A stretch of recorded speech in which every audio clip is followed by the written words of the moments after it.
Cette vente avait la particularité de regrouper différentes sections, les brise-up, les stores, une partie élevage ainsi que des chevaux à l'entraînement. C'est un rendez-vous qui est attendu par tous les professionnels, surtout de l'obstacle. C'est notre meilleure vente de chevaux de 2 ans store, que ce soit en France, à l'étranger aussi, avec tous les Anglais et Irlandais qui voyagent, qui viennent pour voir la qualité de nos stores.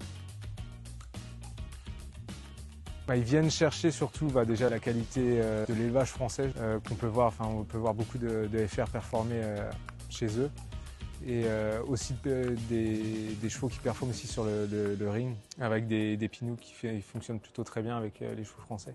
Il y a eu de très bons chevaux qui sont ressortis de cette section chevaux à l'entraînement avec notamment Mambo No. 5 l'année dernière qui a ensuite gagné groupe 2. Après, dans les brise-up, il y a eu aussi quelques succès, même si c'est la dernière brise-up de l'année en Europe.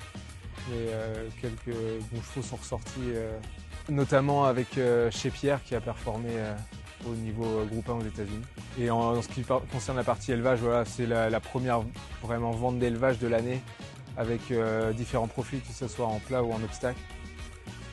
Des juments, que ce soit des juments pleines ou sortant de l'entraînement. Donc on a aux alentours de 100 lots cette année dans cette section.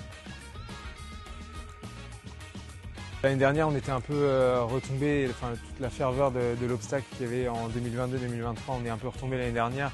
Cette année, pour le moment, le marché a l'air de bien se porter, comme on a vu à Goffs et Tattersall Irlande la semaine dernière. Le marché a l'air de repartir. Voilà, après là, pour le moment, on a l'air d'avoir quand même beaucoup de monde sur le site, donc voilà, la qualité semble être présente aussi. Donc maintenant, on n'a plus qu'à espérer que tout se passe bien sur le ring.